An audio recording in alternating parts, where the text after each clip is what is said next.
এনসিপিতে যারা বিভিন্ন পর্যায়ে দায়িত্বে আছেন, নেতৃত্ব দিচ্ছেন, কিংবা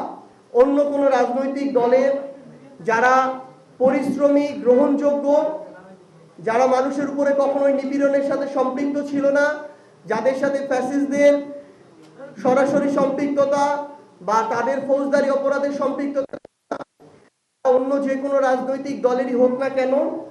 তারা এনসিপির প্রার্থী হওয়ার জন্য আবেদন করতে পারবে। আমরা সার্বিকভাবে যাচাই বাছাই করে সিদ্ধান্ত নিয়ে অন্য কোনো রাজনৈতিক দল থেকেও যদি কেউ আসতে চায়, আমরা তাদেরকেও সুযোগ দেওয়ার সর্বোচ্চ চেষ্টা করব। যেখানে আমরা নির্বাচনের প্রস্তুতির জন্য যথেষ্ট সময় পাইনি এবং জোট সহ বিভিন্ন বিষয়ে আমাদের যারা প্রার্থী ছিলেন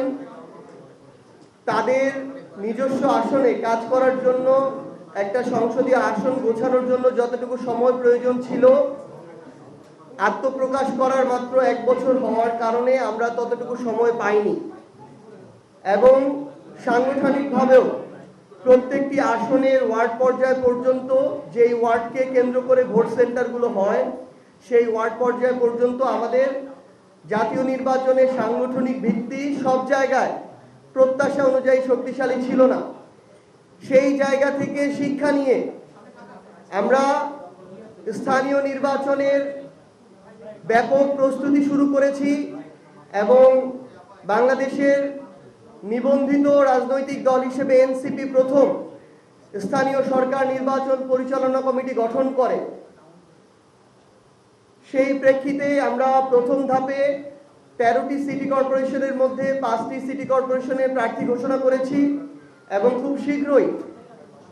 অন্য সিটি কর্পোরেশনগুলোতে আমরা আমাদের প্রার্থী ঘোষণা করব। একই সাথে আমাদের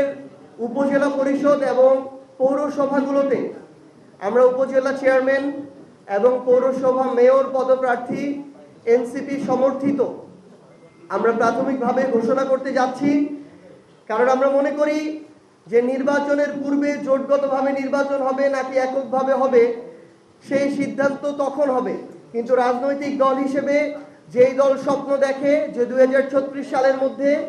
জনগণের প্রতিনিধিত্ব করে সংসদে সরকারি দল হিসেবে তারা প্রতিনিধিত্ব করবে, সেই দল জোটের আশায় জোট হবে কিনা এই দ্বিধা নিয়ে বসে থাকতে পারে না। সেই জায়গা থেকে আমরা এককভাবে একই সাথে আমাদের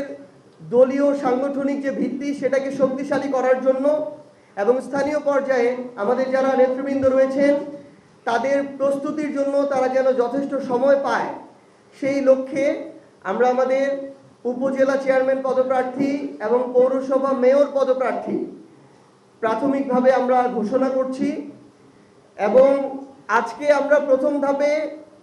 উপজেলা পরিষদ এবং পৌরসভা মেয়র সর্বমোট 100 জন প্রার্থীর নাম ঘোষণা করব। আমাদের কাছে বাংলাদেশের এই মুহূর্তে মোট 500টি উপজেলা এবং 330টি পৌরসভা, 830টি ইউনিট থেকে প্রথম ধাপে যেন নাম প্রকাশিত হয় এই জন্য 1000-এর অধিক অ্যাপ্লিকেশন জমা পড়েছিল। সেগুলোকে বারংবার যাচাই বাছাই করে পুঙ্খানুপুঙ্খভাবে নিরীক্ষা করে আমরা প্রাথমিকভাবে 100 জনের নাম ঘোষণা করছি এবং আগামী যে ঈদ আসছে ঈদের পূর্বেই আমরা আশা করছি এ মাসের 20 তারিখে, আজকে থেকে 10 দিন পরে আমরা দ্বিতীয় ধাপে আবারও 100 জন প্রার্থীর নাম ঘোষণা করব।